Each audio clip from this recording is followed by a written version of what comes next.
Ouais. Alors je reprends, donc on est à 5e séance, et cette fois nous allons continuer à analyser la Gemara que nous avons étudiée la semaine dernière sous un autre aspect, sous un autre angle. Donc je rappelle la Gemara de Brachot, que Anehena minaolam hazeh belo bracha ma'al.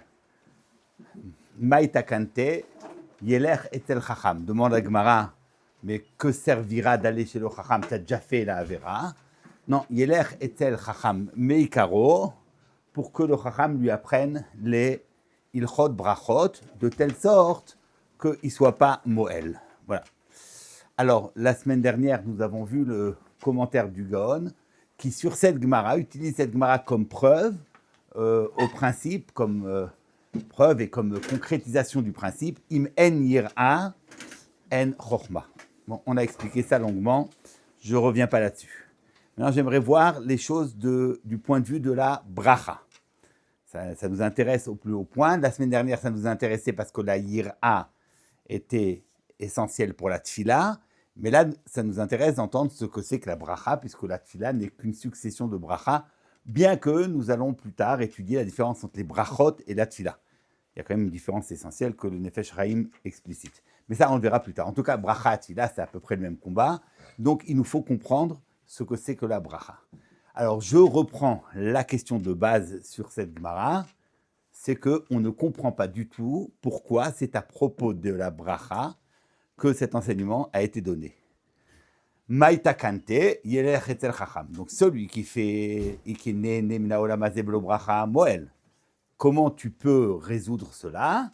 Tu vas chez le chacham pour qu'il t'apprenne à la chot, comme ça tu ne fais pas d'avera. Mais c'est vrai cela pour n'importe quel din. N'importe quel din, si tu te trompes, tu ne le fais pas bien, tu fais une avera. Et à partir de cela, tu peux dire Maïtakante, yeler etel chacham, me ikaro. Il ira chez le chacham d'emblée, afin qu'il ne se trompe pas. Pourquoi c'est marqué ici? Donc, ça veut bien dire qu'il y aurait ici un rapport intrinsèque entre la question de la bracha, la possibilité de la bracha et le yeler etzel chacham. Donc je vous propose cette interprétation. Quand on nous dit Anehena mina olam hazeh belo bracha ma'al maïtakante, c'est pas que il sait pas faire la bracha. Il connaît la bracha, mais il ne connaît pas le sens de la bracha. Oui, il ne suffit pas simplement de dire les brachot. Oui, évidemment, si tu veux t'en sortir avec la stricte loi, avec la règle, tu es OK si tu as fait une bracha. D'accord. Et même sans kavana. Mais si tu veux qu'il y ait de la chiyut dans ta bracha, il faut comprendre ce que c'est qu'une bracha.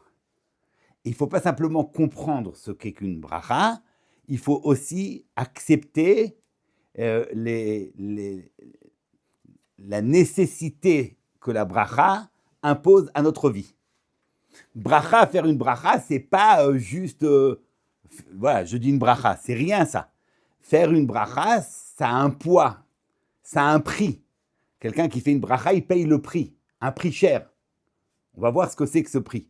Donc on ne parle pas du tout, d'après cette lecture que je vous propose, on n'est pas en train de dire, il y a quelqu'un qui ne connaît pas la bracha, est-ce qu'on fait Sheakol ou est-ce qu'on fait Boré Priadama? C'est pas ça la question. Parce que cette question-là, elle est vraie pour toutes les halachot. C'est quelqu'un qui ne sait pas le principe de la bracha. Qu'est-ce que ça signifie faire une bracha? Ou bien qu'il n'a pas en lui, en soi, les ressources pour accepter de faire une bracha. Il ne sait pas, il ne peut pas. Voilà, il ne peut pas. Il n'est pas capable de faire une bracha. Sa vie, ce n'est pas une vie de bracha. Maïtakante. Alors, il va chez le chacham, et aller chez le chacham lui permettra d'apprendre, de comprendre ce qu'est une bracha. Voilà le premier mois de lecture. Je vais vous donner un exemple, parce que vous allez vous dire c'est un peu osé comme lecture. Non, mais on a à peu près la même chose concernant, avec une autre interprétation, concernant la Gemara qui dit que Alma Avda Haaretz, la Gemara dit que Davar Ze Nish'al, la Nevi'im, la Chachamim, jusqu'à ce que HaKadosh Baruch Hu puisse enseigner et révéler ce que même le Chacham et le Navi ne savaient pas. Alma Avda Haaretz al Shelo Bichu Batorah Trila. Or, ça, c'est incompréhensible. Ça veut dire quoi? Ils n'ont pas fait de Béhémet là-bas, ils ne faisaient pas la bracha avant la créatoire? Est-ce que ça signifie ça? Que les Yéhoudim de l'époque, ils étudiaient et ils ne faisaient pas Birkat Torah. Al shelo bichuba Torah trila. C'est pas possible de dire une chose pareille. Qu'est-ce que ça coûte de faire Birkat Torah? Ça coûte rien. Je vous l'ai dit, je crois là. Je connais, moi, beaucoup de juifs qui font Birkat Torah et qui n'étudient pas. Je ne connais pas de juifs qui étudient sans faire Birkat Torah, ou très peu. Ça coûte rien. Donc, qu'est-ce que ça veut dire Al shelo bichuba Torah trila? Maharal dit, évidemment, ils ont fait la bracha. Oui, mais enfin, ils n'ont pas intégré dans leur existence, dans leur exister, ils n'ont pas intégré ce que ça signifie de faire une bracha sur la Torah. Donc, c'était minasaf la route. Peut-être même qu'ils étaient mitkaven au mot de la bracha, mais intégrer le message, qu'est-ce que ça signifie dans ta vie de faire une bracha, Birkat Torah, non. Et là, il explique, c'est pas le propos, mais si déjà je l'ai dit, intégrer, faire Birkat Torah, c'est étudier la Torah avec le noten la Torah. Ça, c'est ce qu'il dit. Alors, c'est sur le même principe que j'aimerais lire cette Gemara, quand on nous dit que il n'est pas capable, c'est pas qu'il ne sait pas faire la bracha, il n'est pas capable d'intégrer en soi la possibilité de faire une bracha. Qu'est-ce que ça change? Ce que ça doit modifier dans son existence, il ne sait pas le faire. Il n'a pas la puissance de le faire. Il y a trop de freins, trop de choses qui l'empêchent de faire ce mouvement-là, d'être mévarer. Et donc, bon, alors il va faire une bracha, il fera la birkat haperot, il fera birkat haetz, mais enfin, ça ne sert à rien, quoi. Au fond de l'affaire, il sera quelqu'un qui n'est pas mévarer, il sera moël. Voilà. Première proposition de lecture. Ça s'entend, non? Vous êtes d'accord? C'est pas si loin que ça. Deuxième proposition, si déjà on est arrivé à cela, je propose de dire que la takana, my takante, ce n'est pas le chacham, ce n'est pas la chokhma. Puisque maintenant on est en train de dire que ce n'est pas quelqu'un auquel il manque des connaissances, c'est quelqu'un qui n'a pas les ressources suffisantes pour plier son existence devant la bracha, pour se positionner dans une position d'être mévarer. Il n'est pas capable, il a trop d'attache à ce monde-ci, il a trop d'attache à autre chose. Qu'est-ce qui va faire qu'il va pouvoir surpasser cet écueil, éviter cet écueil? Qu'est-ce qui va pouvoir se rattacher au principe de la bracha? C'est pas le chacham, c'est le yelech etzel chacham. Maï takante, yelech etzel chacham. Ça, c'est la Gemara que nous avions citée la dernière fois. Yelech etzel chacham. Et ici, il le trouve, le chacham, il est à côté de lui. Il faut vraiment, je sais pas, Maï takante, yevakesh me chacham. Pourquoi yelech etzel chacham? Non, c'est pas le chacham si tu l'as rencontré dans les escaliers et tu lui demandes qu'est-ce qu'on fait comme bracha, c'est rien. Si tu vas chez lui, tu vas aller chez le chacham, et lorsque tu iras chez le chacham, cette alicha, cette marche chez le chacham te permettra d'acquérir cette position subjectale du mevarer. Il y a une position d'un homme qui est un homme de bracha. Pour être un homme de bracha, il faut être capable d'être oler etzel achacham. Aller chez le chacham, aller chez lui. Ça veut dire quoi? Se déplacer, sortir de chez toi et aller chez le chacham. C'est ce mouvement de déplacement de chez toi au chacham qui permet que tu acquières la position d'être un mevarer. Voilà les deux principes que je propose. D'accord? Voilà. Donc, maintenant, qu'est-ce qui est tellement difficile d'être mevarer? Pourquoi il y a un frein à être mevarer? Pourquoi c'est pas possible? Quel est le problème? Mevarer, tout le monde peut être mevarer. Pourquoi c'est compliqué? Et en quoi la alicha etzel chacham résout cette question-là? Voilà ce que j'aimerais définir ce soir. D'accord? Voilà, ça, c'est le principe. Alors, on commence. Alors, je vais commencer par la notion de bracha, qui se trouve développée de très, très nombreuses fois dans le Maharal. J'ai pris le texte du Tiferet Perek Lamed Dalet, ça se trouve aussi dans le Netzach, ça se trouve dans Netiv Torah, ça se trouve un peu partout, mais j'ai pris un des textes, bon, celui-là. Donc, Perek Lamed Dalet, avant qu'il analyse la Seret Adibrot, je crois deux prakim avant. Ou Beotiot de Rabbi Akiba Amar, c'est un midrash qui concerne évidemment les otiot. Elu kafbet otiot behen nitna kol haTorah. Ou בשעה שביקש לברוא את העולם, ירדו ואמרו לפני הקדוש ברוך הוא, זה אומר לפניו בי תברא את העולם, וזה אומר לפניו בי תברא העולם. Chacun voudrait être celui qui va être choisi pour être la lettre avec laquelle le monde va être créé. Batrila nichnesa tav. Il y a beaucoup de choses à comprendre. Pourquoi c'est le tav qui commence? Pourquoi on commence par la fin? En tout cas, Batrila tima. Alors, je n'ai pas cité, il y a tout un texte. Pourquoi le tav prétend? Quelles sont les prétentions? L'argumentaire du tav. Il a un argumentaire. Et Shiva Kadosh Baruch Hu ve'amar lo. Vechoulé, il y a aussi une suite du Midrash qui va expliquer pourquoi l'argumentaire du Tav n'est pas acceptable. Ça demanderait évidemment d'être étudié, mais ce n'est pas notre propos, sinon on ne va pas s'en sortir. Donc j'ai mis Vechoulé, d'abord pour qu'on se... Voilà, et surtout parce que je n'avais pas de place dans la feuille. Et que si je mettais tout ça, je me suis dit, je n'arrivais pas. Hein, voilà, c'est surtout pour ça. Bon. Ve'amar lefanav, ribono shel olam. Et donc, Vechen kol hot ve'hot. Chacune des hôtes arrive, elle est disqualifiée. Vachare kulam nichnas bet. Le bet arrive. Vamar lefanav ribono shel olam. Retzoncha shetivra bi haolam. Est-ce que c'est bien ton ratson que tu crées le monde à partir de la lettre bet? Chez Babet omrim Baruch Hashem yom yom. Grâce au bête, c'est comme ça qu'on dit Baruch. Baruch Hashem. Le Baruch Hashem commence par la lettre bête. Et Shiva Kadosh Baruch Hu, Hen. Baruch Haba Beshem Hashem. Voilà. Et le bête a été choisi. Miyad Kibel Kadosh Baruch Hu bara olam bebet, sheneemar, Bereshit bara Elokim. Voilà. D'accord? Et là, la suite du Midrash, Ve'alef, Kivan Shira Kadosh Baruch Hu, Kibel livro olam bebet, amadlo la tzad echad veshatak. Le pauvre, il n'a même pas eu le temps de poser sa candidature. Il reste dans son coin, il se tait. Ad shekara lo hakadosh baruch hu v'amar lo la'alef, mipnei ma ata shotek ve'nata omer li klum. Tu n'as rien à dire? Et shiv ha'alef v'amar lefanav ribono shel olam, mipnei she'en bi koach lomar lefanecha klum. Shekol otiot mechushavin beminyan merube, v'ani beminyan muat. Shtaim, bet, shtaim, gimel, v'shlosha, v'chen kulam. V'ani be'echad. Qu'est-ce que je suis moi face aux autres lettres qui, elles, ont l'avantage et la puissance de la multiplicité. Et ça, c'est très important parce que c'est le maftiar de ce. Ici, il y a dans ce texte ce parallèle qui est posé dans la lecture des otiot, chez nous dans la Torah, c'est qu'on établit un parallèle entre les lettres et les chiffres.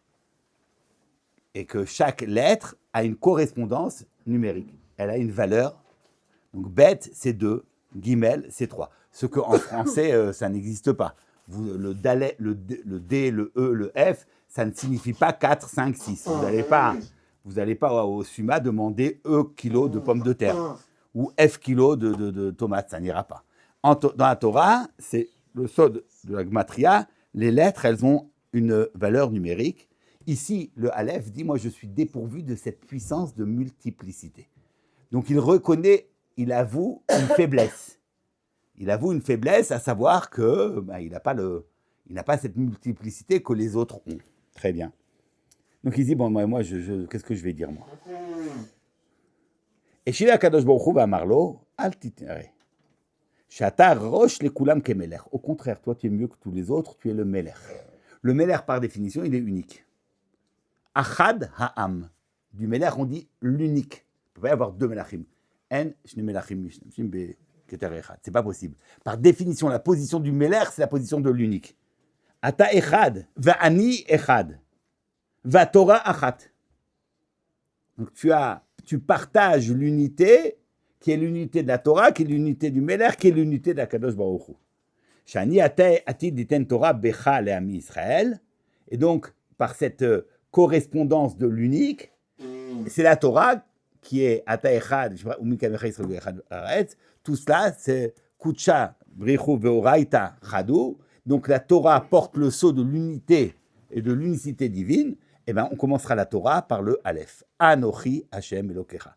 Donc si la Bria commence par le Bet, la Torah, elle commence par le Aleph. Shenemar Anochi Hashem Elokecha Adkan. Voilà. Donc ici, vous avez tout de suite, vous entendez qu'il y a une ambiguïté sur la question de l'unique et du multiple. Qu'est-ce qui est mieux? L'unique ou le multiple? Le Bet a été choisi parce qu'il est multiple, mais le Aleph se sent dépourvu face au multiple. On lui dit non, l'unique a une valeur supplémentaire. Ve'od yesh bamidrash, lama bebet shu lashon bracha, velo be'alef, shu lashon arur. Voilà, ça. Aleph, c'est arur. Alors, il ramène les deux dans le Midrash, le Maharal, sans crier garde, parce que c'est contradictoire. On vient de nous dire que le Aleph a été choisi dans la Torah parce que l'unicité du Aleph était plus grande que la multiplicité des autres. Et puis là, il est en train de nous ramener un autre Midrash qui dit que Aleph, c'est la Shon Arur. Il faut savoir. Alors, évidemment, tout ça va être explicité dans la suite. Mais vous voyez la contradiction? D'un côté, quand tu lis le texte, tu dis le Aleph avait peut-être cette gêne ou cette crainte de faiblesse face à la multiplicité des autres chiffres, mais Hachem l'a rassuré, il l'a tranquillisé, il lui a dit pas du tout. Bon, donc en fin de compte, on se dit ouais, alors on se dit même il a un peu raté son coup, Hachem, pourquoi il a pas pris le Aleph? Non, il l'a pris pour la Torah. Mais d'un autre côté, juste après, il te dit le Aleph, c'est le Harour. Alors donc, il est Harour. Bon, voilà, ça c'est le problème de ce texte. Alors, si vous voulez, avant qu'on voit ce que le Maharal dit, on va tout de suite passer au troisième morceau, et qui est le texte du Ibn Ezra. Alors, le Maharal, une de ces choses, c'est que très souvent, il amène des textes du Ibn Ezra et il se fâche. Il ne polémique pas, il se fâche. Il se fâche avec lui. Vous allez voir un de ces textes. Arav Ibn Ezra, Bagdamato la Torah, Hirbat Varim Meod Keneged Adrash Hazeh. Il a multiplié les arguments contre ce drash. C'est bon pour les enfants, ce truc-là. Pas pour les gens adultes, quoi. C'est pas sérieux. C'est comme cet oiseau qui ne voit que dans l'obscurité.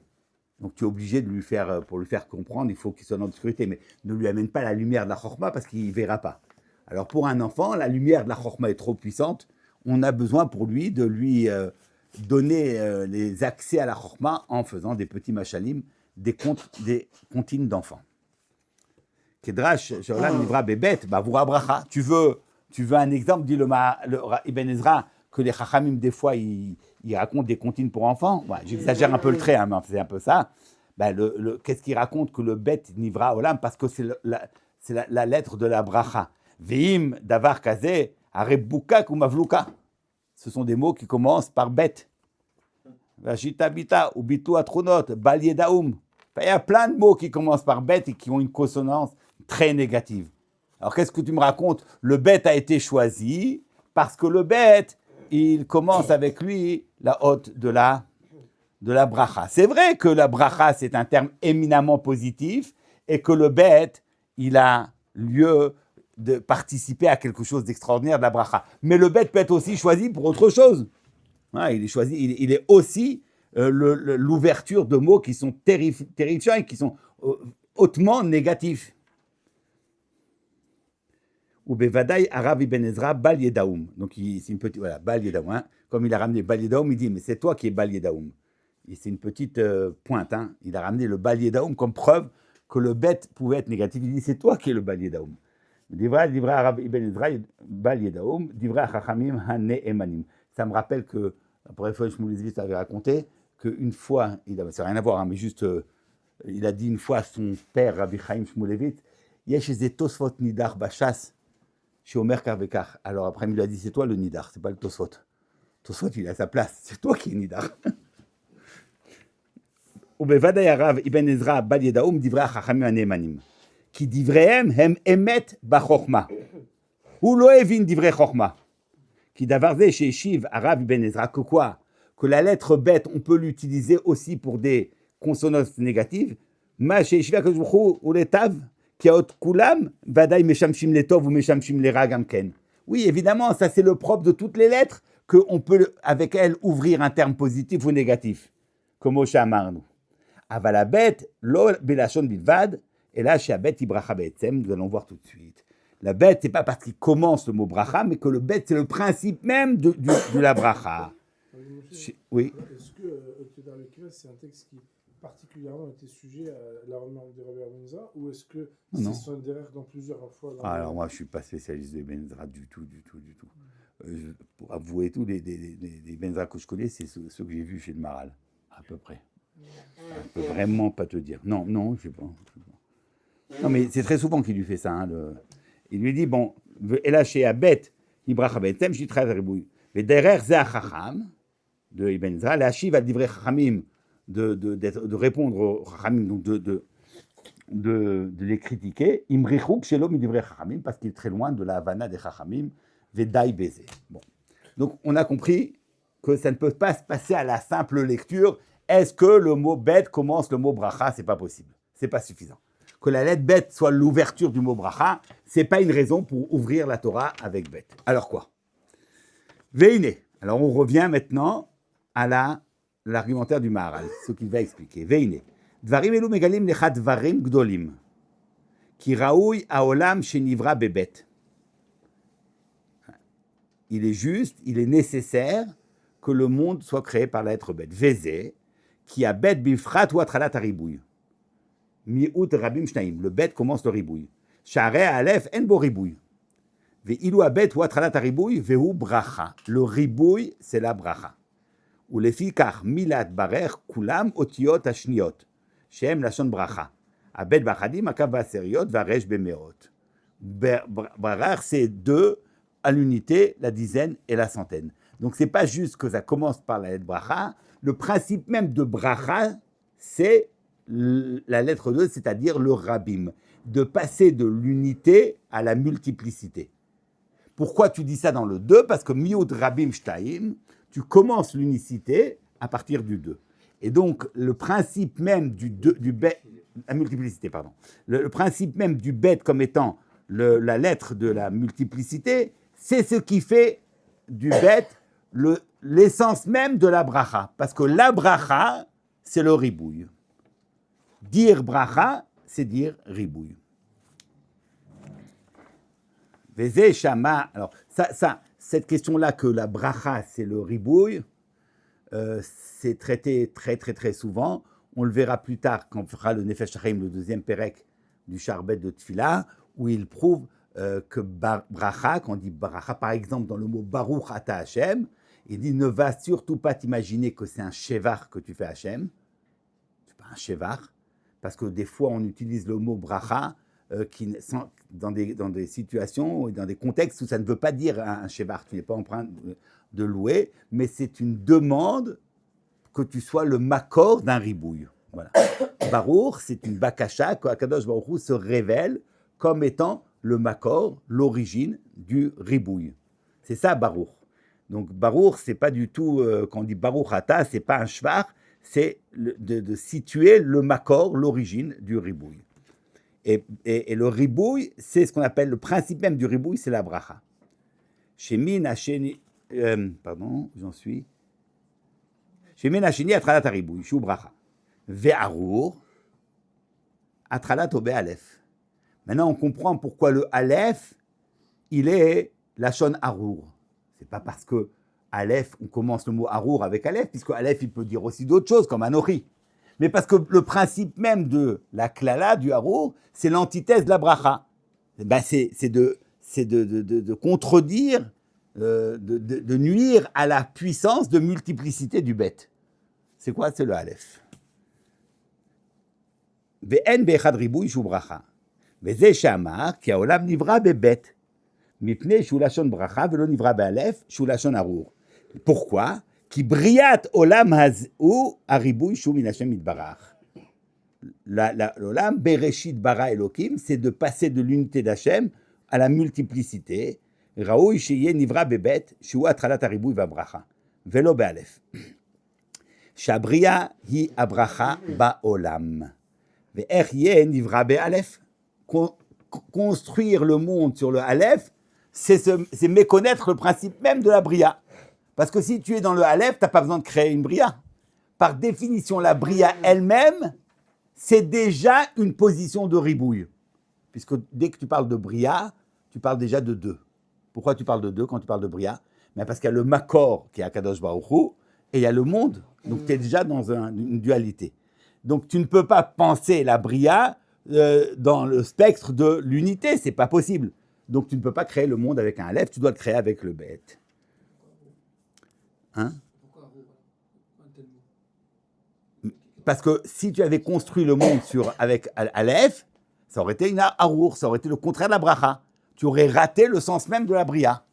Tu aurais une Bria qui n'aurait pas cette capacité d'amener à la multiplicité. Or, c'est pour ça qu'on a créé la Bria. La Bria n'a été créée que pour amener cette dimension de multiple. Ouais, alors ça aurait été une... Ouais, ça aurait été... Ça aurait été... C'est une... ça aurait été une fausse Bria, je ne sais pas comment te dire. C'est une... Maintenant,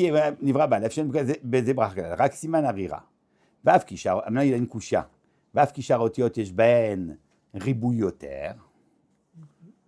Alors pourquoi tu choisis le bet? Le ribouille, tu l'as dans le guimel d'Alet et Vav. Mikol makom abet ou atralat haribouille, kasher aya betrilat briat haolam, atralat haribouille.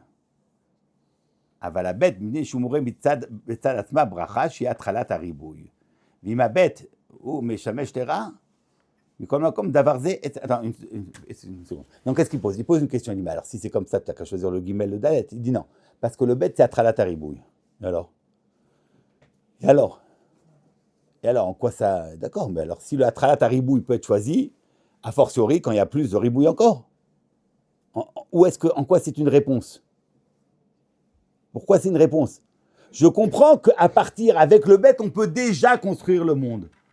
Parce qu'avec le bet, tu as déjà l'idée de bracha, de ribouille. Mais tu l'aurais encore plus avec le guimel et le dalet. Où est-ce qu'il me répond en disant que bet, c'est atralat haribouille? C'est que si, ici, il y a un enseignement sur ce qu'on appelle le ribouille. Il ne faut pas entendre le ribouille dans sa dimension quantitative. Si tu entends le ribouille dans sa dimension quantitative, alors il y aura plus de ribouille dans Gimel, Dalet, He que dans Bet. Or, nous, on est en train de parler d'un ribouille qui n'est pas quantitatif, qui est qualitatif. Et ça, tu le trouves dans le Bet, en disant Bet et pas Gimel, en parlant du Atralat à ribouille, tu parles du concept même du ribouille. Tu ne parles pas du ribouille quantitatif. Donc, tu es en train de dire, en fait, quand tu as Bet ou Dalet ou He, tu as la même chose. Qualitativement parlant, tu as la même chose. Si tu avais choisi le Tav ou le Shin ou le Resh, tu aurais dit, pour qu'il y ait une bracha, il faut qu'il y ait une profusion, une multiplicité la plus grande possible. C'est pas ce qu'on est en train de te dire, c'est pas ça. On est en train de parler du principe même de bracha, qui est un bracha qui est un ribouille qualitatif et pas quantitatif. On va voir tout de suite ce que ça signifie. Dans d'autres textes, Maharal dit que on a choisi le bet et pas les autres, parce que les autres, la multiplicité permet toujours de refermer. Quand tu as plusieurs éléments, comme par exemple 3, 2 c'est toujours différent, le troisième peut former une unité. Et donc en réalité, tu peux créer une totalité, et à partir du moment où tu as créé la totalité, tu as perdu le sens du ribouille. Donc il y a un risque dans les autres nombres de perdre cette puissance du ribouille, alors que dans le 2, tu ne la perds pas. Ça, c'est la même chose. C'est ce qu'il dit là-bas. Kol makom, abet ou atralat ribouille, kasher betret aval abet, shiu more bitzad atma broche, shi atralat ribouille. Vim abet aya ou mishamesh lera. Certes.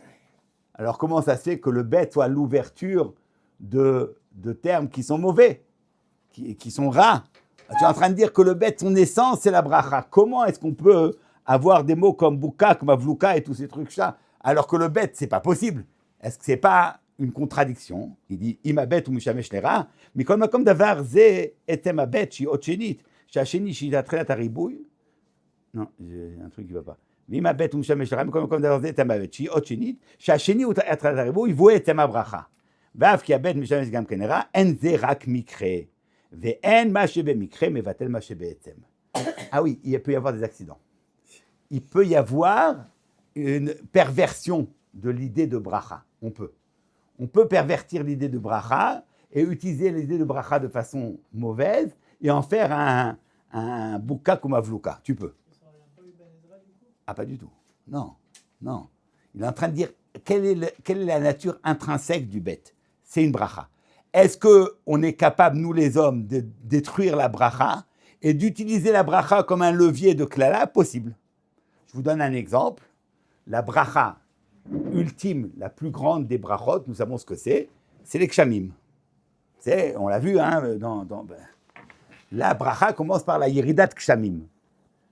On l'avait vu que dans la première séance qu'on parlait de kol asiach hasadeh terem mitzmar ki lo imtir Hashem Elokim v'adam ayin la'avod et adama. Donc le matar, le geshem, c'est le principe même de la bracha. Birkat hashanim, c'est birkat ha-kshamim. Maintenant, cette même bracha peut amener à une catastrophe, le maboul. Parce que le maboul a commencé par gishme bracha. Quand il y a eu le maboul, il n'y a pas eu directement des kshamim qui détruisaient. Pas du tout. Lors même que le maboul était décidé et acté, ce sont des gishme bracha qui sont tombés. Comme les hommes n'étaient pas capables d'entendre la bracha dans ces kshamim, ces mêmes kshamim sont devenus des gishme klala. Donc la klala, c'est toujours une perversion de la bracha. Donc, mais ça, c'est bémikré, c'est pas béetzem. Donc béetzem, le bet, c'est la bracha, et c'est hautement positif. Maintenant, une bracha peut être mal entendue. C'est précisément quand on va entendre la bracha comme une multiplicité quantitative et pas qualitative. Il pose un postulat tout de même de la multiplicité comme quelque chose de très grand, d'absolu. Alors que le Aleph, on a vu des arguments. C'est la Torah qui est Aleph, exact. C'est la qui est Aleph, tout ça. Donc, c'est rejeter un petit peu le Aleph un peu trop facilement. Non, alors, c'est vrai dans le principe du Olam Hazé. Voilà, chacun a sa place. Quand tu parles de la Torah, qui est le Seder Elyon, alors là, il n'y a pas de lieu à la bracha. Il n'y a pas de lieu à la multiplicité. Là, il faut l'unicité. Il faut l'unité du Aleph. Quand tu parles dans la façon dont nous avons de recevoir, d'avoir un chibour avec ce Olam Elyon, nous ne l'avons que par la multiplicité. Je vous donne un exemple, ce que les Chachamim disent, Be'asara ma'amarot nivra olam. Va'alo be'ma'amar echad yachol libarot. Bon, qu'est-ce qu'ils disent Ce qu'ils disent, en fait, vous connaissez ce qu'ils disent. Ils disent parce que si c'était be'ma'amar echad, ça aurait été, c'est l'iten tzachar la tzadikim, chez Mekayimim et Olam, chez Nivra be'asara ma'amarot, ve'leipara ma'reshaim, chez Mashritim Tolam, chez Nivra be'asara ma'amarot. Alors évidemment, ça ne veut strictement rien dire, a priori. Qu'est-ce que ça compte? Pourquoi ça change si quand tu détruis quelque chose, tu vas être jugé par la valeur de l'objet que tu as détruit. Tu ne vas pas me dire combien de temps il a fallu pour construire cette chose. Qu'est-ce que ça change? Tu détruis un objet. Il y a deux nagarim, deux artisans. Ils ont construit exactement la même chose. Ça a le même prix sur le chouk. Tu les détruis les deux, tu paieras la même chose. Ah, il y en a un qui est talentueux, il a fait ça en une journée, l'autre il a pris 2 mois. Tu ne vas pas payer plus. Donc, qu'est-ce que ça change si ça a été fait en une journée, en un mahamar, 10 mahamar? Alors, ce que le Maharal dit, mais de façon très grossière, il dit des choses beaucoup plus fines, de façon plus fine, c'est que c'est la possibilité pour l'homme d'avoir une interprétation de ce qu'est la bria, c'est uniquement parce qu'on est dans l'ordre du 10, du ribouille. Parce que si Akadosh Baruch Hu se révèle dans l'ordre de l'unité, dans sa pshitoud, dans son kol, dans son ensof, on ne comprend rien. Tu ne peux strictement rien voir ni comprendre. Pour que tu aies un accès à la chorma, c'est que la chorma soit déjà multiplie. Et c'est pour ça que la chorma n'existe que comme seconde par rapport au ratson d'Akadosh Baruch Hu. Le ratson d'Akadosh Baruch Hu, lui, il est ensofi, tu n'as aucun accès au ratson d'Hashem. Tu ne peux pas savoir. Ça, c'est le haïn. Le haïn. Le ratson, il est haïn. La chorma, mais haïn timatse. Le chorma procède du haïn. C'est pas que le haïn n'existe pas, il n'y a pas plus existant que le ratson elyon. Mais nous, on ne peut rien percevoir du ratson. La chorma, elle est mefaretet le ratson. Et c'est pour ça que la chorma, elle est nécessairement déjà dans l'ordre du 2. Ce que vous connaissez, lorsqu'il y a marqué dans le Targum, Bereshit bara Elokim, Bechormeta, Bereshit, c'est Bechormeta, Bechorma. La chorma, c'est l'artisan de la bria. Parce que précisément la bria, c'est de multiplier les diverses facettes de la vérité, de l'être, du réel, pour qu'on puisse, nous, humains, avoir des prismes successifs, des vues successives, pour pouvoir se constituer un rapport au réel. Mais si tu donnes le réel comme un bloc, voilà, sans limite, bah tu n'as aucun accès. C'est ça la bria. Alors, au sens, quand tu parles du Shoresh Elyon, c'est Aleph. Mais quand tu parles de la manière pour nous les hommes ici d'avoir un accès à cela, c'est à travers le Bet. Et là, si tu es ici dans notre monde, dans le sod du Aleph, alors c'est Harour. Mais si tu n'as pas le Aleph dans la Torah, tu as tout perdu parce que tu déconnectes le Olam Hazé du Aleph de la Torah. Et c'est ça, ces deux dimensions qui jouent en même temps. ואף כשבית משמש גם כן לרע, אין זה רק במקרה, ואין מה שמקרה מבטל מה שבהתאם. ולפיכך אמר שבו ראוי לברוא העולם, שכל יום אומרים ברוך השם לעולם אמן. ולכך ברא והשפיע ממנו העולם, בשביל שהוא יתברך ברוך וממנו הברכה. הקדוש ברוך הוא, il est baruch, et c'est lui qui est de l'ordre de la beracha. Ça veut dire quoi? Ça, c'est extrêmement important. Ça veut dire que la bracha, ce n'est pas une multiplication interne dans le monde. Parce que le monde que nous connaissons, les choses se multiplient. Les choses se multiplient. Il y a un ordre de multiplication. Ce n'est pas de ça dont on parle. C'est pas de ça dont on parle. Nous parlons d'un autre type de multiplication qui est quand tu reviens au shoresh de tout et quand tu te rattaches au makor de la bracha qui est Akadosh Baruch Hu. Ça veut dire qu'une réelle bracha n'existe que et uniquement si tu es capable de dépasser le monde du gvoul. Alors, je voudrais expliquer cela. Le monde de la bria, qui est le monde de la bracha, c'est le monde de la bracha, le monde de la multiplicité. Mais d'un autre côté, le monde de la bria, c'est un monde du mukbal. C'est le monde de la limite. Et nous ne percevons qu'à travers les limites. Or, les limites, c'est ce qui est fini. C'est le contraire de la bracha. La bracha, c'est une dynamique qui est toujours un dépassement des limites. Alors, on a une contradiction dans les termes. On nous parle du Olam Hazé, qui est le Olam du Mouchash, le Olam du Geshem, du Gashmi, le Olam du Mukbal, comme étant le Olam de la bracha, de la multiplicité, alors que précisément, c'est le lieu même où il ne peut pas y avoir une authentique bracha. Tu ne peux pas. Il n'y a pas d'authentique bracha. La bracha ne peut avoir lieu que quand tu es dans quelque chose qui dépasse le gvoul. Alors, où se trouve la bracha? Dans le Aleph de la Torah. C'est là où elle se trouve. Elle se trouve chez Akadosh Baruch Hu, qui est Bilti Gvul.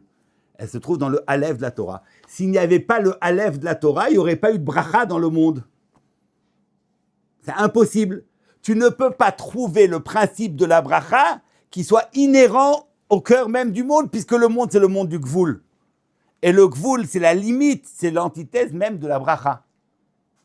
Donc comment tu peux me dire que tu as besoin de construire un monde sur le principe de la bracha, alors que le monde que tu construis, c'est le monde du Gvul, et que le Gvul, par définition, c'est l'antithèse même de la bracha. Réponse du Maharal, la bracha se trouve chez Akadosh Baruch Hu. Et c'est pour ça que le bête, lorsqu'il a dit à Akadosh Baruch Hu, il a proposé sa candidature, il lui a pas dit ce que le Maharal dit, bête c'est bracha. Pourquoi il n'a pas fait tout ce petit pile-poule à Akadosh Baruch Hu? Bête, c'est 2, c'est 20 et c'est 200. Ouais, il aurait dû lui dire tout ça. Non, il lui a dit autre chose. Qu'est-ce qu'il lui a dit? Shebi Omrim, Baruch Hashem Yom Yom. Où est-ce que c'est écrit là, le sujet du Aleph? Que quoi? Que sans qu'il y ait le Aleph, il n'y a pas le bête et que... Ben, c'est ce qu'il dit. ולפיכך אמר שכל יום אומרים ברוך השם לעולם אמן. ולכך ברא והשפיע ממנו עולם, בשביל שהוא יתברך ברוך וממנו הברכה. Et nous avons vu que le Aleph, dit Akadosh Baruch Hu dans le texte, Aleph, Ata Echad, Vani Echad, Vatorah Achat. Donc Akadosh Baruch Hu dit au Aleph, tu portes la marque de mon unicité à moi. Or, dire que la bracha, son shoresh, c'est dans Akadosh Baruch Hu, c'est dire qu'on a besoin du Aleph. Vous comprenez? Donc en deux mots, Tu ne peux pas mettre le Aleph comme étant le moteur de la Bria, parce que c'est pas, le Aleph n'est pas, c'est un makor de bracha, mais il n'est pas la bracha lui-même, puisqu'il n'est pas multiplicité, il est le makor de la bracha. Donc tu as besoin de construire un monde sur le levier du bête qui est la bracha. Mais tu ne peux en aucun cas construire un monde sur le bête de la bracha si tu déconnectes cette bracha de Baruch Hashem Yom Yom. Le bête, c'est le Baruch Hashem Yom Yom, c'est-à-dire revenir à l'unité d'Akadosh Baruch Hu au Aleph. Je vais le dire dans d'autres mots, hein, tout ce que je viens de dire, je peux le dire dans d'autres mots. Imlo, la Torah, elle était Imlo Briti Yomam Valayla, Chukot Shamayim Vaaretz Lo Samti. Yom Hashishi, la Bria entière dépendait de la Kabbalat Torah. Pourquoi Israël Mekamim Torah Mutav, Imlo Animarzir Tolam le Tohuvavu, parce que il ne peut pas, le monde, c'est un monde de bracha, et il n'y a pas de bracha si tu n'es pas shayach au makor de la bracha. Et le makor de la bracha pour nous, c'est le Aleph, c'est la Torah. On n'a pas accès directement à Baruch Hashem, on a accès à la bracha, au makor de la bracha, à travers la chokma de la Torah. Mais le Lachon du Marais, il dit Shewit Barar Baruch. Oui. Que Akadosh Baruch Hu lui-même est Baruch. Il est makor à bracha, Baruch Ata Hashem. Le makor de- Ben, on le dit tout le temps, tu le dis 100 fois par jour. Baruch Ata, il est Baruch. Mais Baruch, c'est au sens où il est makor de la bracha. du Aleph. Il est comme, le Aleph est le paradigme de, il porte la marque d'Akadosh Baruch Hu. Ben, il est pas Aleph, il est plus quoi. Voilà.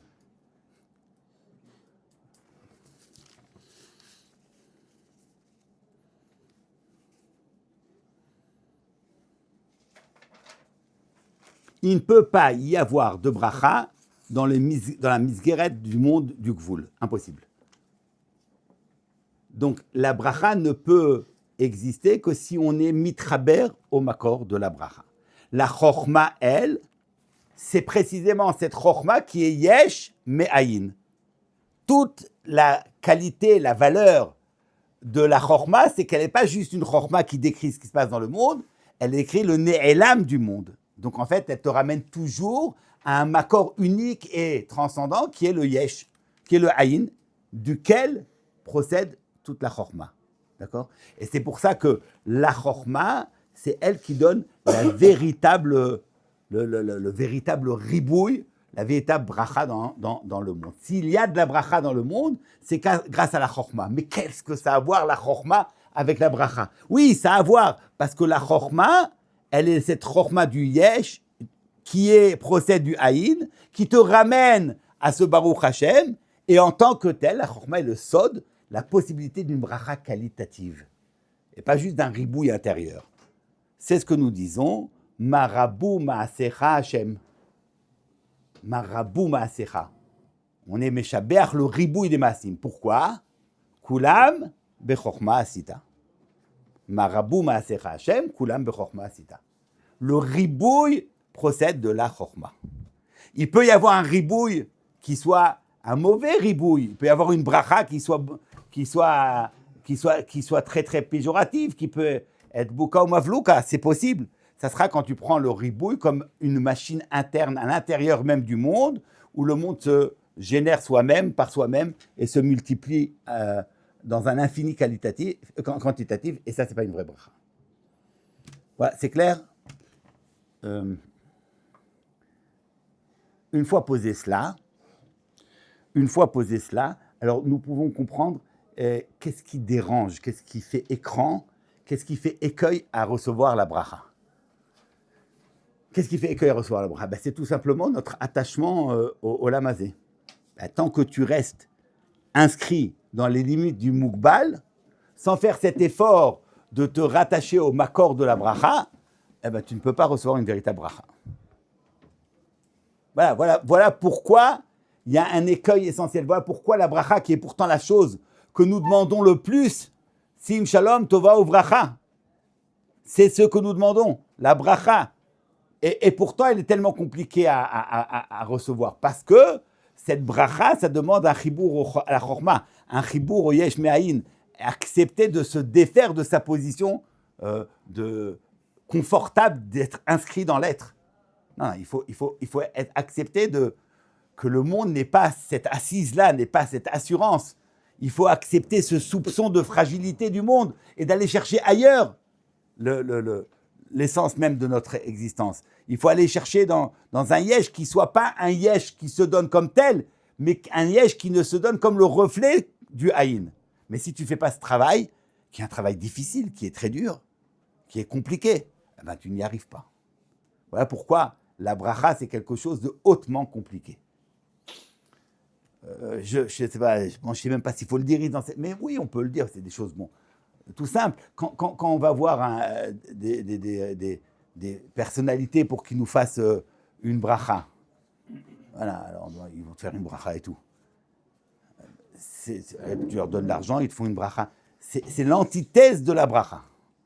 T'es exactement de faire le contraire de ce qu'on appelle faire une bracha. Tu t'achètes une bracha. Tu es inscrit dans ton monde encore et à travers les outils que Hachem t'a donné dans ce monde, tu t'achètes une bracha. Bon, t'as rien compris. Même si le prix il est biltig boul. Ouais, mais c'est un biltig boul. Le prix est souvent en biltig boul, mais c'est un biltig boul quantitatif. Voilà.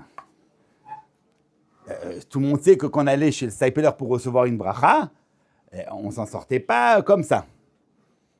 Que tu passais un sacré moment. On recevait peut-être la bracha, mais d'abord tu te ramassais comme il faut. Qui tu es, qu'est-ce que tu fais, pourquoi tu n'étudies pas bien, pourquoi tu ne fais pas bien Shabbat, pourquoi... Et après, quand tu avais passé un quart d'heure désagréable, il te dit, non, tu vas faire quelque chose, bon, alors tu as une bracha. Alors cette impossibilité d'inscrire la bracha au cœur même du monde, que la bracha n'a de sens que quand tu es mitraber au shoresh de la bracha, c'est exactement ce principe que nous revoyons pour la 5e fois, que tsarir shiit oreru hem elav. Je vous rappelle cette phrase que nous répétons encore une fois, que le chok de la bria, sider akadosh baruch hu, she'im hem rotzim shefa, tsarir shiit oreru hem elav. Lit orer. Lit orer elav, c'est-à-dire sortir de toi, t'éveiller et aller vers akadosh baruch hu. Ça, c'est le principe de la bracha. Si c'est comme ça, nous comprenons premièrement en quoi le chacham est principe de la bracha. Puisque nous l'avons dit, il n'y a de bracha que dans le Aleph de la Torah. Donc, le chacham, il est principe de la bracha. Alors, j'ai un texte que j'ai ramené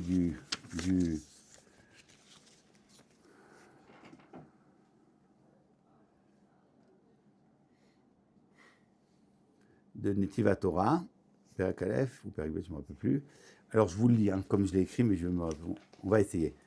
Je vais essayer de me relire. Non, parce que c'est au milieu là-bas. Je ne vais pas retrouver. Qui a Talmid Chacham, je ne l'ai pas mis, malheureusement, je n'avais pas. Alors, je vous le lis. Qui a Talmid Chacham, Huachana, chez Al-Yada, Timate Abracha, Baolam. Le Talmid Chacham, c'est le levier qui permet que la bracha réside dans le monde. Vezuladze, et si ce n'est cela, En haolam hazeh raoui li bracha. Le olam du mouchash, le olam du mukbal, le olam de la finitude ne peut porter le principe de bracha. Ki kasher ha-bracha me olam ha-elyon ha-nivdal. La bracha procède d'un olam elyon nivdal, ulkach al yedei talmid chacham sheyesh bo ha-sechel ha-nivdal, veyesh lo dvekut be'olam ha-elyon, mevi bracha la-olam. Voilà. Donc chacham, quand tu dis, je reprends maintenant la Gemara, donc il faut savoir faire la bracha. Maï takante. Alors la takana se trouve chez le chacham. Pourquoi chez le chacham? Parce que le chacham, c'est lui le principe du aleph, de cette Torah, de ce makor de la bracha. Il faut aller dans le makor de la bracha pour recevoir la Torah. Mais alors, si vous comprenez comme cela, vous entendez bien que le tikkun, la possibilité de recevoir la bracha, c'est pas juste le chacham. Mais le chacham, lui, il n'a pas de souci, mais moi, je ne suis pas chacham. Je vais faire quoi aller chez lui? Qu'est-ce que c'est La chorma, ce n'est pas une maladie contagieuse. Eh oui. On peut être à côté d'un chacham, ce n'est pas contagieux. Vous pouvez le toucher, vous pouvez l'embrasser, ça ne passe pas. Ce n'est pas une maladie contagieuse. Ce n'est pas mon mot à moi, c'est celui du Rav Steinman. il y avait quelqu'un qui voulait absolument rentrer son fils dans une yeshiva telle et telle. Il dit, c'est les plus grands, les meilleurs. Il a dit, mais c'est pas contagieux. Il va être à côté d'eux. Alors, il va pas être meilleur parce qu'il est à côté d'eux. Tu vois, c'est vrai, la chorma, c'est pas contagieux. Alors, qu'est-ce que tu fais chez le chacham? Alors, tu es à côté de lui et après. Non, yelech etzel chacham. Tu vas, tu es mythe horaire, tu sors de chez toi et tu vas chez le chacham. Yelech etzel chacham. D'accord? Alors là, maintenant, si vous voulez brièvement, juste pour vous montrer comment les choses sont belles. Il y a quelques occurrences où on nous demande de faire ce mouvement, de sortir de chez soi et d'aller quelque part. C'est les deux choses que nous connaissons tous. D'abord, la première chose, la plus évidente, c'est dans le Beth Amikdash. La Aliyah à la Régel. Aliyah à la Régel, ou 3 fois par an, il faut monter la Régel. Donc, clairement, tu sors de chez toi et tu olé la Régel, Aliyah à la Régel. À tel point que, on va dire, Ne'alim bat Nadiv. Ne'alim bat Nadiv, c'est quoi Ne'alim bat Nadiv? C'est les enfants de Avraham Avinu qui étaient Nadiv. Et Ne'alim, c'est lorsqu'ils montent au Beth Amikdash. Donc on va rappeler la Ma'ala du Klal Israël parce qu'ils sont comme Avraham Avinu. Comme Avraham Avinu. Et où est-ce qu'on voit qu'on est comme Avraham Avinu? Parce qu'on monte au Régel. Et Rav Shlomo Zalman, il avait posé la question, je me rappelle cette question, il dit, mais je ne comprends pas. Au Beth Amikdash, on n'a pas de chaussures. C'est le lieu où on n'a pas de chaussures. Alors qu'est-ce que tu dis Alim Bat Nadiv? Les chaussures. Mais non, les chaussures. On va au lieu où on ne met pas les chaussures. C'est quand même extraordinaire qu'on utilise l'expression Bané Alim pour te parler de la Aliyah à la Régel alors que tu vas aller là où il n'y a pas de chaussures. Réponse. Alors lui, il a donné une réponse, une très belle réponse, mais Alpi Pshat. Moi, je donne la réponse, mais c'est la même chose en fait, c'est juste de manière de le dire. Ce qui est important, c'est pas ce que tu fais au Beth Amikdash. C'est pas tellement important ça. C'est qu'est-ce que tu fais quand tu es monté. Qu'est-ce que tu as fait? C'est le chemin qui est important. Et le chemin, tu le fais avec des chaussures. Bané Alim. Et c'est là où, quand tu montes au Beth Amikdash, tu es comme Avraham Avinu, qui est le Lech Lecha. Avraham, c'est le Lech Lecha. Il quitte. Il a quitté Haran, il est monté, il est parti. Ce mouvement de s'arracher à la quiétude du chez-soi pour aller au Makor de la Bracha, c'est exactement ce que l'on fait dans le Beth Amikdash. Bané Alim Bat Nadiv. Il y a un autre moment où aussi on sort et on va à quelque part, c'est le Shabbat. Likrat Shabbat, lechu venelcha. Bo'u, la Gemara dit, Bo'u netze likrat Shabbat malketa. Bo'u netze likrat Shabbat malketa. Allons à la rencontre du Shabbat malketa. Et à Tzfat, vous savez, là où le Lecha Dodi a été rédigé, à Tzfat, le minag, c'était qu'on sortait en dehors de la ville pour faire Kabbalat Shabbat et on revenait avec le Shabbat, avec la Kala. On sortait. Les Kayem, Bo'u netze likrat Shabbat malketa. Pourquoi? Ki mekor haberacha. Tu vas au makor de la bracha. Le mikdash, makor de la bracha. Du mikdash, il y a toute la bracha dans le monde. C'est comme dit Chazal, mais il y a 1000 occurrences, mais j'en donne une. Chazal dit que si les goïms savaient combien le Beth Amikdash il était le makor de la bracha pour le monde, non seulement il l'aurait pas détruit, mais ils auraient mis des légions pour le protéger. C'est le makor de la bracha. Le Beth Amikdash, le makor de la bracha. Le Shabbat, c'est le makor de la bracha. Le Chacham, c'est le makor de la bracha. Et vous voyez, c'est quand même extraordinaire de voir que à ces 3 moments où on est avec le makor de la bracha, on a le même chiyuv, il faut aller vers le makor de la bracha. Tu vas chez le Chacham, tu vas vers le Shabbat et tu vas chez le Beth Amikdash. Et plus que cela, c'est pas juste 3 choses. On pourrait y avoir aussi 4 ou 5 exemples. Non, il n'y a que 3. Pourquoi? Parce que le réel est défini selon Olam, Nefesh et Shana. Le temps, l'espace et l'être, et l'homme. Le Chacham, c'est le Nefesh, c'est le Makor du Bracha dans le Nefesh. Le Shabbat, c'est le Makor du Bracha dans le Zman. Et le Beth Amikdash, c'est le Makor de la Bracha dans le Olam. Chaque fois qu'il y a un Makor de la Bracha, il y a cette takana, Maï takante yelech etzel Makor ha Bracha. הולך אצל החכם, הוא הולך אצל השבת, הוא הולך אצל המקדש. ההליכה, צריך שיתעוררו אליו. C'est ça ce qu'on fait quand on va voir le chacham, Shabbat ou le Bet Hamikdash. C'était l'idée que je voulais développer. Juste une petite Gemara, et je termine. Vraiment, j'ai un cours là maintenant, à 9h. Bon. Amar Rabbi Achelbo. Amar Ravuna. Hayotem mi Bet HaKnesset, al yis'a ptia gasa. אמר רבי לא אמרן אלא למפק, אבל למעל מצווה למיראת, שנאמר נרדפה לדעת השם. Donc, quand tu vas, il est mauvais de faire des ptiot gassot, ça t'enlève de ta puissance. Bon, c'est toute une sous-gamme, bon, je coupe. En tout cas, quand tu vas vers le Bet HaKnesset, quand tu vas pour prier, il faut courir. Amar Rabbi Zera, Meresh avechazin alou le rabon en dekar, raté les pirka beshabta. Au début, je voyais que les chachamim couraient pour écouter la dracha de Shabbat. Ils couraient. Amina kamechalian rabanan shabta. Je disais, mais les chachamim là, nos rabanan, ils sont mechalel Shabbat. Parce qu'il y a marqué qu'il est assour. Il est interdit de courir Shabbat. Shabbat, c'est le principe de la menoucha. Tu ne cours pas Shabbat. Tu marches, tu ne cours pas. Kivan de shamana leha de Rabbi Tanchum amar Rabbi Yoshua ben Levi. Leolam yarutz adam ledvar halacha afilu beshabbat. Sheneemar acharei Hashem yilchu ke'aryeh yish'ag. Ananami raitna. Non, après j'ai compris, parce que j'ai entendu de Rabbi Yoshua ben Levi qui a dit non, il faut courir Shabbat, même Shabbat il faut courir. Shenemar acharei Hashem yilchu ke'aryeh yish'ag. Bon, alors évidemment cette Gemara elle est hautement problématique parce que on voit pas vraiment où dans le pasuk acharei Hashem yilchu ke'aryeh yish'ag, il y a une preuve que même Shabbat tu dois courir après. On parle peut-être de Chol, on parle peut-être pas de Shabbat.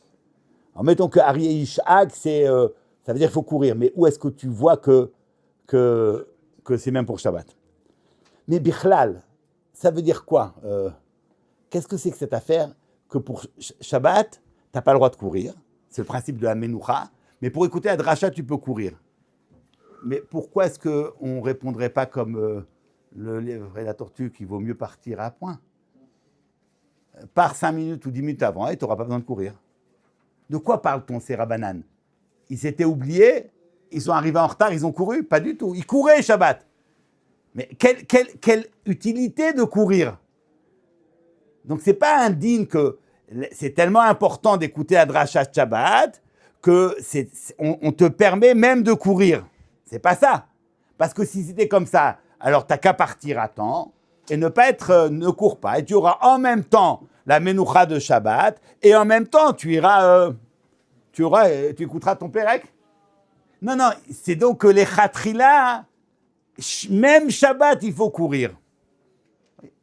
Mais parce que précisément, courir à la dracha, c'est ça être Mekayem, le Inyan de Shabbat. C'est être Mekayem, ce Inyan. Qu'est-ce que c'est que Shabbat?